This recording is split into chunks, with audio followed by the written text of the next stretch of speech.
Hello and welcome to Garrington's latest UK property market review. The UK property market has mirrored recent weather trends seen over the last month, with record highs, a year of dry conditions, yet a sense that things may all be about to change.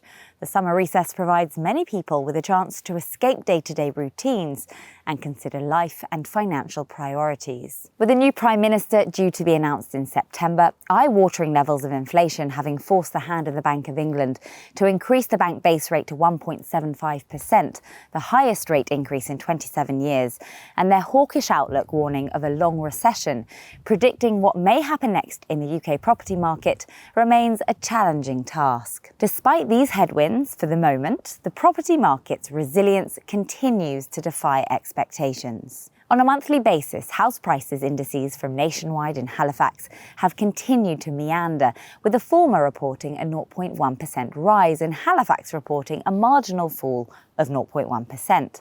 Rightmove revised their annual price growth forecast last month from 5% to 7%, despite cooling levels of activity, citing that constrained stock levels of property for sale will underpin price growth this year. Despite annual price growth rates remaining positive throughout the market, there is growing awareness that the coming months are likely to bring change, and with it, a heightened sense of caution is prevalent amongst buyers.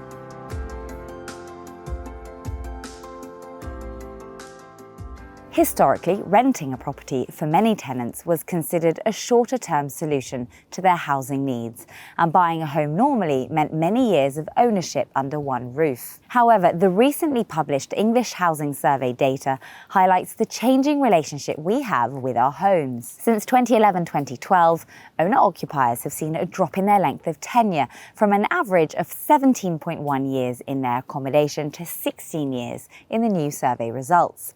In contrast, private renters have increased their tenure length, increasing from an average of 3.8 years in 2011-12 to 4.2 years in 2020-21. This slight swing to longer private tenancies comes amid a new cost of living crisis, where the English Housing Survey reports 52% of private renters feeling that they are unlikely to now be able to afford to buy a home.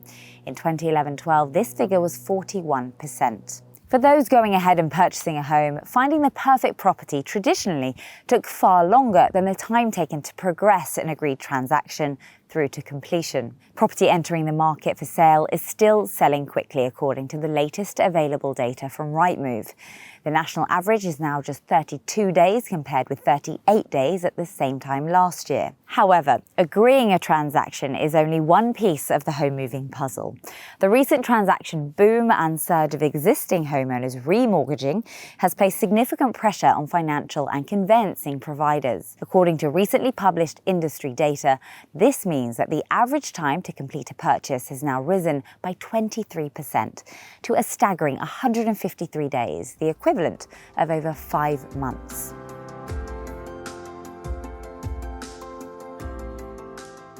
Many new holiday homeowners will be enjoying their recently acquired properties this summer, whilst hoping that the great British weather is kind. Equally, with the rise of staycations, many visitors to holiday homes may come away considering whether they would like to own a holiday home themselves. With the potential of double-digit yields and strong capital growth in desirable locations, the investment appeal of holiday homes remains compelling in many parts of the UK. However, this sector of the property market has become a hot topic of debate and scrutiny over recent months. The government has recently commenced a call for evidence on short-term lets in response to mounting pressures from some parts of the country that holiday homeowners are pricing locals out of the market. Local authorities in some locations have already acted, and in Wales, for example, councils will be able to impose a 300% council tax surcharge from next year. Scotland is also rolling out statutory licensing for all holiday home and short-let accommodation owners. As seen in the wider property investment sector, having stimulated all parts of the property market with a stamp duty holiday, the government now looks poised to restrict parts of the market through tighter regulation, including holiday homes.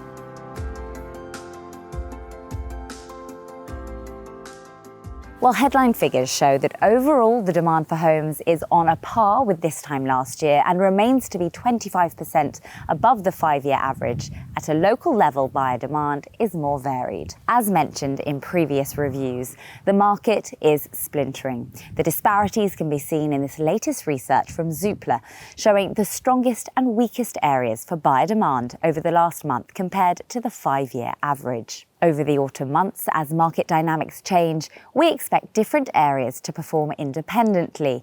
No longer will we see a uniform trend of upward prices in all locations. We hope you found our latest update helpful, and if we can assist you with any property requirement, please do get in contact with us. In the meantime, we wish you a wonderful summer, and thank you for watching.